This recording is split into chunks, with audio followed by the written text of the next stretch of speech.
Alors, Tucker Carlson vient tout juste de s'en prendre à Ben Shapiro. Littéralement, il a fait une crise de nerfs en disant des choses très gentilles sur Ben, et on va en parler.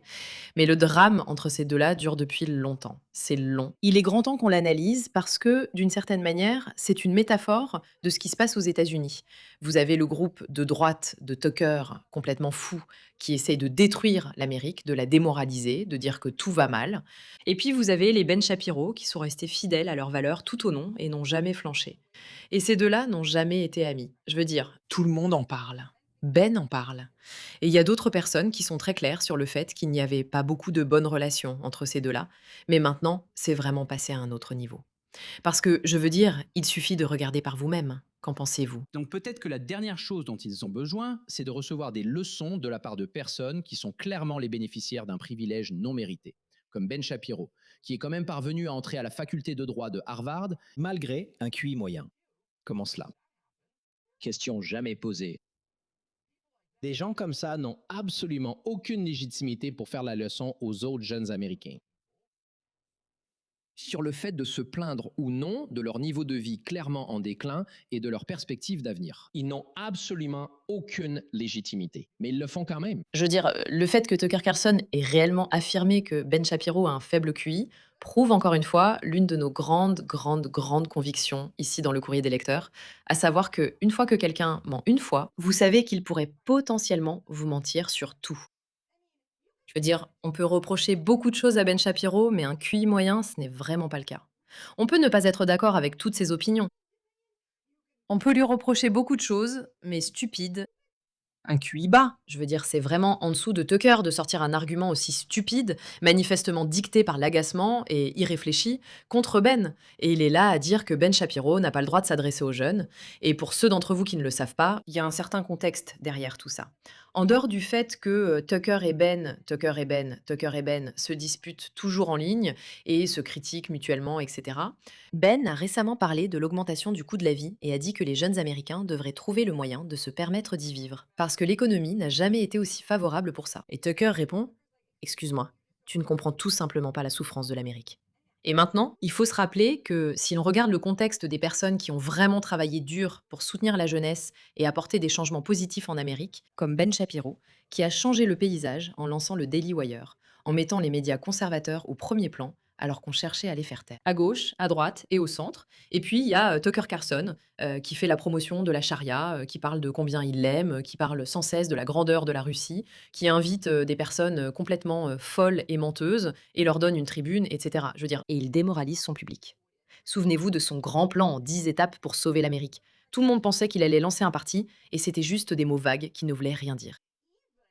Même Nick Fuentes admet maintenant que Tucker Carlson est fou et que Ben Shapiro a en fait raison dans toute cette histoire. Et encore une fois, ne vous inquiétez pas, nous avons beaucoup plus d'images parce que ce n'est que le début d'une relation très, très compliquée. Et comme toujours, Nick Fuentes est divertissant, fou, dangereux, cinglé, idéologiquement incorrect, mais drôle. Et cette fois-ci, il pourrait y avoir du vrai dans ce qu'il dit. Oh là là, Nick Fuentes.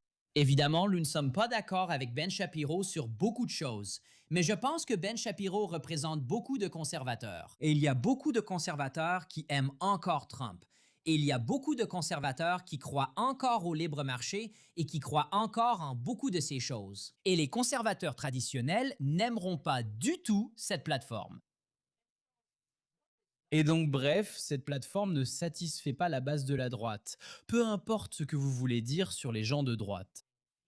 Quand il parle de cette plateforme, il parle du mouvement de Tucker Carlson pour essayer de créer cette nouvelle Amérique. Cette plateforme fusionniste n'attire pas les conservateurs.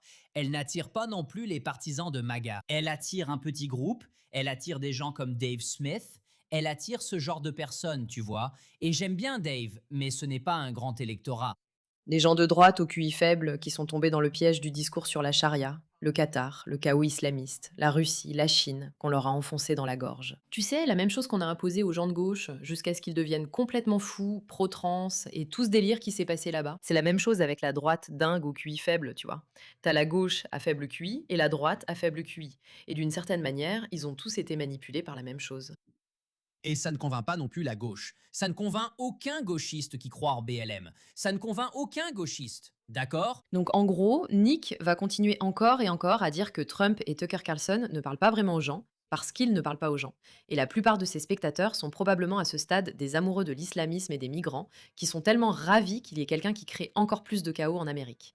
Mais voilà le truc. Ça dure depuis des lustres, comme nous l'avons dit.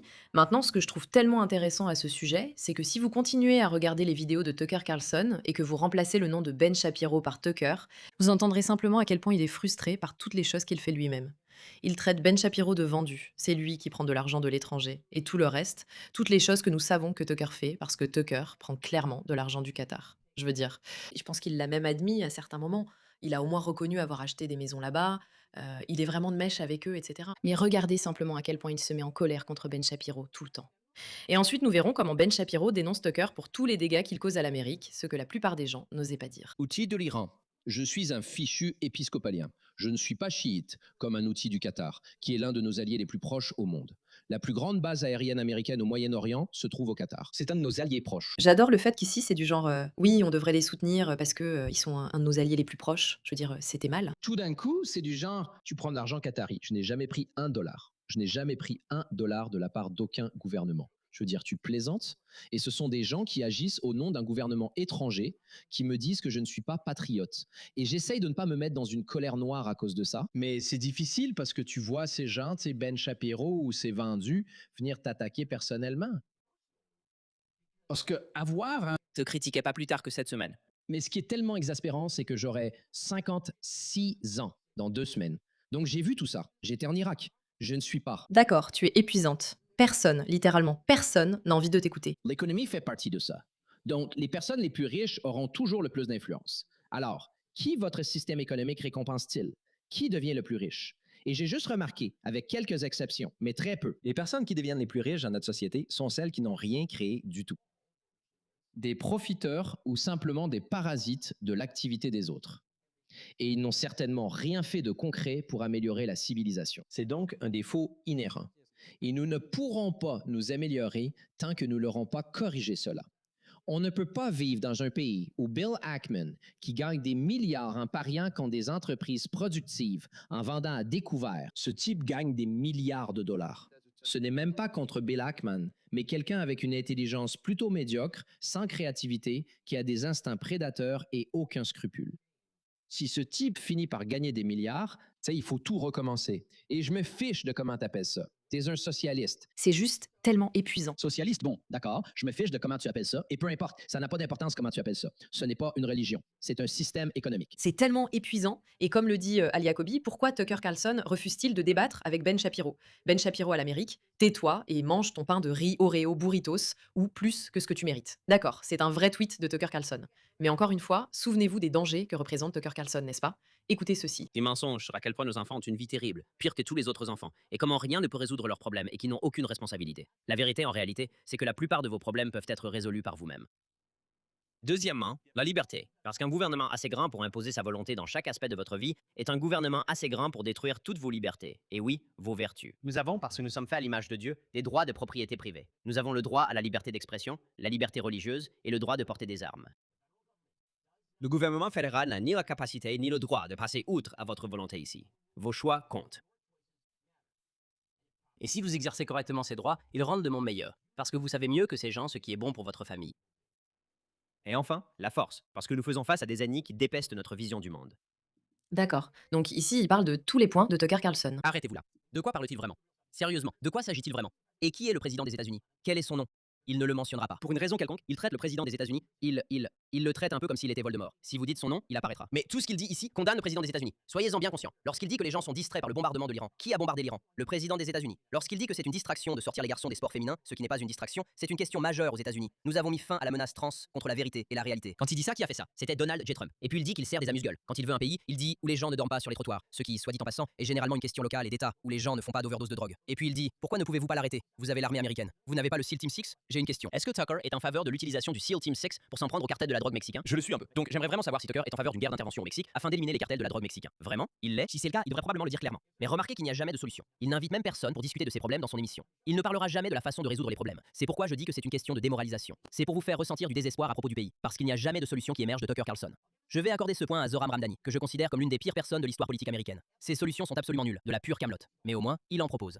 Tucker, lui, va là-bas et n'offre aucune solution du tout. Au lieu de cela, Tucker va là-bas et affirme que tout va mal dans le monde. Chaque victoire est en fait un simple avant-goût d'une défaite. En fait, il dit que les élites utilisent l'Iran comme distraction pendant qu'elles volent notre argent. Qui? J'ai une question. Qui a bombardé l'Iran? Pourquoi ne peux-tu pas dire son nom? Dis-le. Je te mets au défi. Je t'en défie carrément. Le président des États-Unis est celui qui a appuyé sur la gâchette lors de l'attaque contre l'Iran. La décision de politique étrangère la plus réussie. n'est-ce pas? Voilà, il essaie juste de prouver quelque chose. Et encore une fois, ici, il va parler de la façon dont il pense que Tucker Carlson a détruit et trahi MAGA. Je suis sûr que tu as vu le tweet qu'ils ont publié. Je suis sûr que tu as vu le tweet qu'ils ont publié. Je crois que Marjorie Taylor Greene a été la première à publier avec une photo d'eux à la maison dans le Maine. Et je crois que c'était Joe Kent, Thomas Massey, Joe Kent, MTG. Et certains Tucker, conjoints respectifs, d'accord? oui. Et puis Tucker a dit que MAGA avait été trahi. Nous l'avons tous été. Il est temps de prendre une nouvelle direction. Plus d'informations demain soir à 18h. Qu'est-ce que tu penses que Tucker va nous sortir ensuite? Tu sais, il est. Il parle d'un Je parti pense qu'il est très peu politique. probable qu'il lance un véritable parti politique. Parce qu'encore une fois, toute la théorie de Ben, c'est que Tucker Carlson n'est pas vraiment intéressé par les solutions. Il veut juste démoraliser les gens. La raison pour laquelle je pense que c'est peu probable, c'est parce que cela demande un certain temps et des efforts que je ne pense pas que Tucker soit prêt à investir. Et les partis tiers ont une histoire plutôt négative dans le pays en termes de succès électoral. Je veux dire, il va probablement lancer une sorte de... Je pense que c'est vraiment. Et je pense que c'est extrêmement. Ouais, apparemment, ils disent qu'ils sont allés là-bas pour le convaincre de se présenter parce qu'ils pensent que ça devait être JD. Et maintenant, ils font plus confiance à JD parce qu'ils pensent que JD a été Je veux impliqué dire, dans la tout guerre d'abord, contre si c'est le l'Iran cas, et tout ce ça. que J.D. Vance obtient pour toute sa loyauté envers Tucker Carlson, ce serait quand même assez étonnant. Franchement, voyons. Ouais. Je veux dire, le fait est que le vice-président a évidemment une relation très étroite avec Tucker Carlson. C'est son droit. Son fils travaillait pour lui, non? Oui, Bakouy travaillait dans son bureau. Je veux dire, je n'ai rien contre Bakouy, j'ai entendu dire que c'est un gars sympa. Donc oui, cette relation est évidemment assez proche. Je serais vraiment choqué si Tucker se retournait et poignardait JD dans le dos comme ça. Je trouverais ça bizarre. Quand on s'est lancé dans la création d'une chaussure, non? Voilà, c'est dit. Qu'il prévoit de le trahir, etc. Écoute, l'histoire entre Tucker et Ben est vraiment facile à comprendre quand tu réalises qu'il n'y a aucune amitié entre eux. Il y a tellement de vidéos de gens qui en parlent. Au final, c'est très clair. La personne qui essaie vraiment de faire le bien et qui est restée cohérente dans ses vidéos, à ses opinions, et la personne qui est juste là pour énerver et frustrer les gens et répandre des mensonges. Et qui devient tellement rouge de colère qu'il ne peut pas s'empêcher de dire des choses tellement idiotes, comme dire que ses adversaires ont tous un QI bas. Franchement, voyons, pour l'amour du ciel. Bref, voilà, ça fait juste partie des querelles, ça remonte à loin, ça devient de plus en plus compliqué et on verra comment ça va évoluer. Mais je crois que Ben Shapiro se rend compte maintenant que le combat pour sauver la droite, c'est le combat contre cette folie, ce groupe extrême de personnes qui sont en réalité fondamentalement anti-américaines, pro-charia, tout ce qu'il ne faut pas, et qui essaient de prendre le contrôle du parti. Et je ne pense pas que ça va se calmer de sitôt. Merci de votre attention à ce sujet.